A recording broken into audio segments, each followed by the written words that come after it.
Today we're going to talk about the ultimate band-aid in sleep apnea treatment. I am not talking about a nasal strip, even though it looks like a band-aid. I am talking about the love it or hate it, the CPAP machine. Okay, this also goes for APAPs and all the other different things like a BiPAP, but a CPAP is something that a lot of us are told that we need to use. And that can be true for some. Don't get me wrong. This is not going to be an episode where it's just black and white. Everyone rip off your CPAPs and run off the hill to the sunset and have a nice rosy life. No, we have to talk about how a CPAP can be a bridge to getting back to normal sleep. And also, of course, what are going to be those criteria for you to safely come off of it, okay? Because when we're talking about a CPAP, okay, specifically getting off of one, if you don't know about this, you can get yourself into a lot of trouble, okay? And it's going to happen in two ways. One, I don't mean to be morbid, but it would be negligent if I did not say this, which is obviously if you're using a CPAP to artificially help you breathe at night, and if you come off of it suddenly, you could just stop breathing and literally die, okay? So don't take anything here lightly. Always, always, always be making your health decisions intelligently with a licensed healthcare provider, okay? But also, when coming off of CPAP, some people do it too fast, right? And when that happens, basically you're choking your cells out from oxygen, and then that leads to intermittent hypoxia, which is essentially going to cause massive damage to your cells. And it's not going to kill you overnight, but whether it is, well, I mean, actually, it can kill you the next day. Whether it is leading to blood pressure going up, heart attack, or stroke, or systemic damage elsewhere, right? Whether it's in your fat cells, leading to obesity, or I mean, just extra pounds, overweight as well, or diabetes, because your cells can't properly burn sugar and all of that, and they just don't work as well because of all this massive inflammation from coming off a CPAP too fast, okay? Now, the other big part of this is a CPAP becomes a ceiling for what is possible for you. Because when you look at the literature on being on a CPAP, okay, yes, it's better than not being treated with a CPAP and doing nothing for sleep apnea. That much is true. But a bigger truth is that people who use a CPAP have higher rates of cancer, heart attacks, stroke, diabetes, and they die younger than people without sleep apnea not using a CPAP, okay? So why is that? And a big part of that is because one, a CPAP will cause more oxidative stress in a different way than not breathing. It's really like choosing like the best of two evils, okay? So that's why it's something where when that air comes in, it's going to give you a lot of oxidative stress in your airways and in your cells because it's extra oxygen in there. We'll get into that in a little bit, okay? All right, because it really creates a limitation what's possible. That's why we're going to dive into this here today so that you are able to have a really crystal clear way of looking at your CPAP and your journey in overcoming sleep apnea, okay? So as we're live in the group here, just want to see, comment below if you're here with me live. That way we can chat in the comments, whether it's during this or maybe I'll swing around afterwards because sometimes I just kind of get into the flow of everything, right? Or if you're watching this recorded here and we want to come back, just let me know if you're watching this live or watching this recorded. Just go ahead, type in there below, okay? Okay, we got a few people live. That's good, awesome. Okay, so, and just stick with me. If you've got questions, you can type them in there and then I'll swing back and answer them in the comments section. All right. So with a CPAP, okay, the conventional approach is putting you on one. And why is that? Why does that happen? And honestly, it happens because there's really not much of a better answer for sleep apnea. Okay. Seriously, when you look at the algorithm of sleep issues, like in primary care, like I'm in, right? People have sleep issues. You try some different things, right? Or this is what is on the algorithm. And when you have a man, maybe he's middle-aged, maybe he's slightly overweight, okay? He's having brain fog in the morning. Oh, sleep study, right? And a sleep study basically is designed to just put you on a CPAP.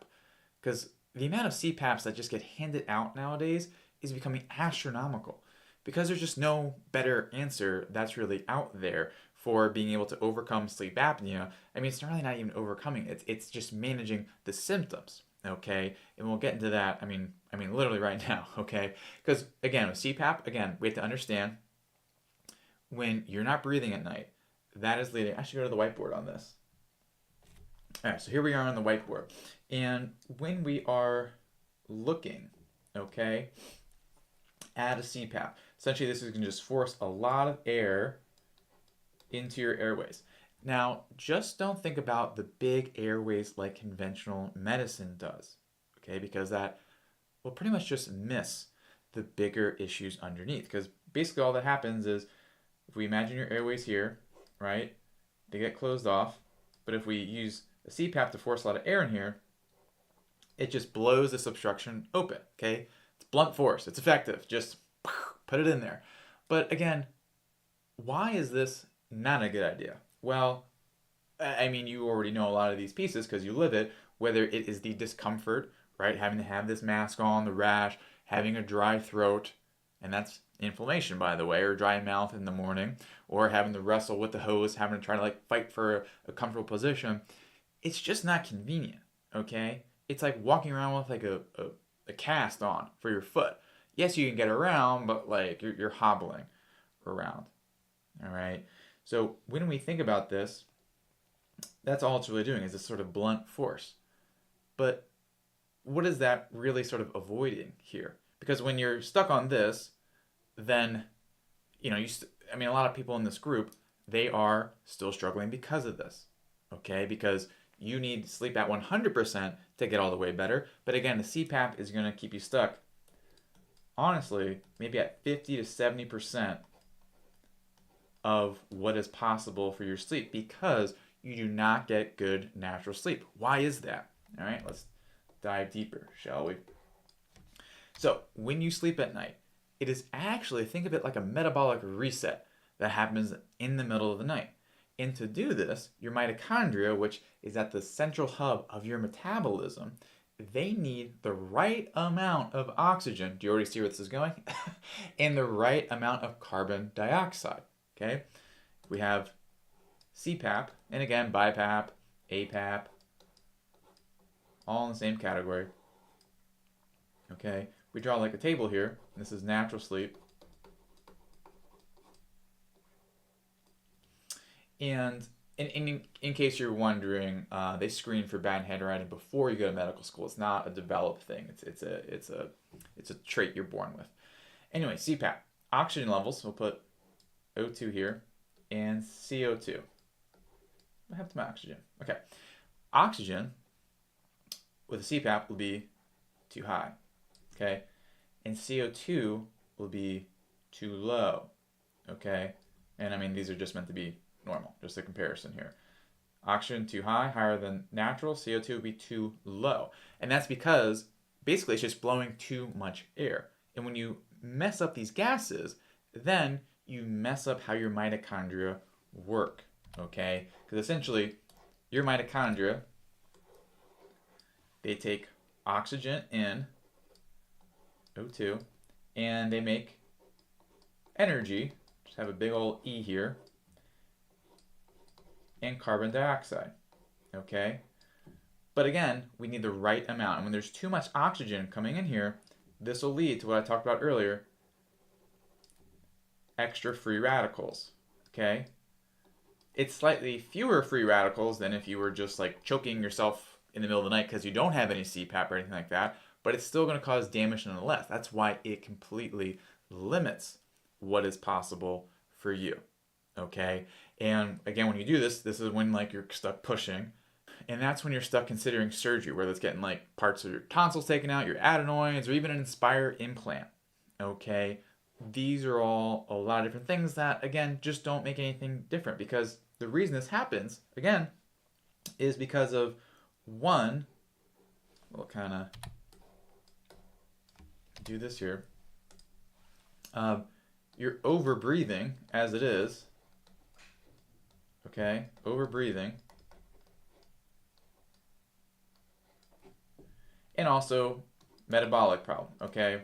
We're not going to get too in-depth to this here because I cover that a lot elsewhere, but basically you need to retrain your breathing patterns at night so that you reduce the amount of obstructions you're having. Because there's two ways to get around an obstruction. Okay, it's blunt force trauma with the CPAP, all that air, or it's breathing efficiently so that you get the right amount of air, you sneak it through your airways, not sneak it, like maybe perhaps just gently guide it through is a better way to say that, and then you give your body what it needs, okay? And metabolically, basically just think about driving inflammation down, okay? Now, the main question everyone is here for is, then how do I get off my CPAP, okay? So when we think about this, it needs to be in a stepwise fashion, okay? Because when people, like how people will do this by themselves, is they'll just go off, okay? And then it'll be just like suffering for X amount of time. They go back on it, and then they just pretty much complete this cycle, okay? And this may happen in the same night, okay? You start with it off, you're like, oh, I can't sleep, put it on. Or this may happen, some people do this like weeks or months at a time, but just like being stuck in this cycle, okay? And this is what also becomes like a downward spiral, all right? Because when you don't do it with the right guidance or in the right method, you just continue to go in the cycle and get nowhere, okay? So how you want to do this, okay? Okay, and again, this needs proper guidance, okay? This is just to give you a framework in your mind, is you need to improve your baseline function and then reduce the crutch, okay? Let's talk about this in a different analogy here. So let's say you break your foot, okay? If you were to wear a cast and use a crutch the entire time, the foot would take way longer to recover than if you got rid of the boot and then you try to walk on it a little bit, not stress it too much out, and just try to retrain your foot. That'll help you recover a lot faster. So when you're thinking about coming off a CPAP, that's the mindset you want to have, where you need to get your body's function. Let's make this a graph here. This is the CPAP free line, okay? Let's say you're here, all right, kind of low, and you need to improve your body's function here, and then you would try like an incremental adjustment, okay? This would be like reducing pressure, reducing time. You know, the intricacies really depend on you here. But as you're doing different things, okay, whether it is using this like the steps in the book, or maybe you're just like, you know, doing simple habits to improve your sleep quality, or changing up your diet, whatever that is, and whatever is most appropriate for you, right? That's going to go into here and allow your function to improve so that you can test the waters of a reduced setting or reduced time. And then again, you achieve a new sort of plateau. Think of it like you set a base camp, okay? You climb to a certain peak, base camp, and then you get used to base camp, okay? Just like if you're going to Colorado, you don't go straight up to the highest elevation. You want to be able to just acclimate to different elevations. That's what this is as well. And you just do that, and that's really the way off. Now, this is going to be way simpler than it sounds, right? Because if I just say, oh yeah, go to the top of a mountain in Colorado, just 14,000 feet that way, okay? Sounds simple, but obviously it's not. There's going to be a lot of different ways that this can go wrong. So being able to take this and be very judicious in when you're deciding to step off and what you're using to monitor, you know, yourself as you're improving. So for those watching me in the group here, you know, comment below. I'm curious, like, what have been some of the obstacles you've had in trying to step off of your CPAP, or wean yourself off of it is another term people use. So go ahead, comment that below, and I'll just let you go because this will be a little bit more in depth, and I'll circle back around to the comments and we'll have a discussion in there. Okay, what have been the issues or the challenges or what questions you have around that? Go ahead and comment that in the thread below, the comment section. I'm not sure. This is why I don't work for Facebook. So here, this is really the big thing, because as you do this, this allows you to have a steady path of where it's not just the CPAP. You're seeing your improvements reflected on less of a reliance, but also you're seeing it throughout the day, right? like instead of crashing on the couch in the afternoon, you're there like fully present with your family, whether or like getting back into working out, whatever that is, like that's what you're able to enjoy again. Or work is just easy. You can be productive, just the words come right out. It's easy, it's fun, it's great, right? Okay, maybe not, it's not fun, but like, you're able to be a lot more productive and present, okay? And like the weekends come back too. Like that's what's possible. And then you're just back to who you used to be. Because one of the most fun things for our patients is when they're able to take their CPAP and either they give it back to the doctor or they just put it in their closet. Some people do that because they're like, oh, I don't know, am I going to be off this forever, right? And very rarely does it come back out. Okay, sometimes they give it to their family members. I'm not sure the legality of that, but I'm not a lawyer, so I can't really comment on that. Um, anyway, like that's really what you get to do and who you get to be. Okay, so it it can be a longer journey for some people. Don't get me wrong. Just like going up Mount Everest can be longer for some people for some reasons. Others, their experience, they have the necessary tools and requirements here. But again, it is that fine balance, okay, in taking it in a nice stepwise fashion, okay. So, um, that is the moral of the story here today, all right. And for anyone who is in the group, just something I always want to offer because we can talk about these general concepts, right? And they're great, and you can like take it and work it with yourself. And I know some of you do want perhaps more guidance or help, and that's why we offer our free evaluation session, okay? Where we talk about how you're doing with your CPAP and more, really helping identify what your major issues are and being able to identify, okay, what are those paths forward for you? Whether that is modifying something with what you're doing, going through details with us, or sometimes we even find that people have other issues that need other solutions that we don't provide, right? So it's all about you here, and if that's what you're interested in and would want, you can just go to OCH now. I can write that out. I could type it. I should probably type it. OCHnow.com/talk. I will write that here. Is this going to be a disaster? Oh, font size 10. That'll be great. All right, I'm going to revert to the pen here. Oop. We're live. Can't edit anything. OCHnow.com/talk. Write it down, or you can just open up a new browser and just put that in there, and you will fill out a form and pick a time and date, and we just call you then. It's as simple as that. So OCHnow.com/talk for your free one-on-one evaluation session, and it's 45 minutes, in case you're wondering. All right, so there you go. I'm going to circle back around to the comments because I see some in there, and I'll talk to you in there. All right.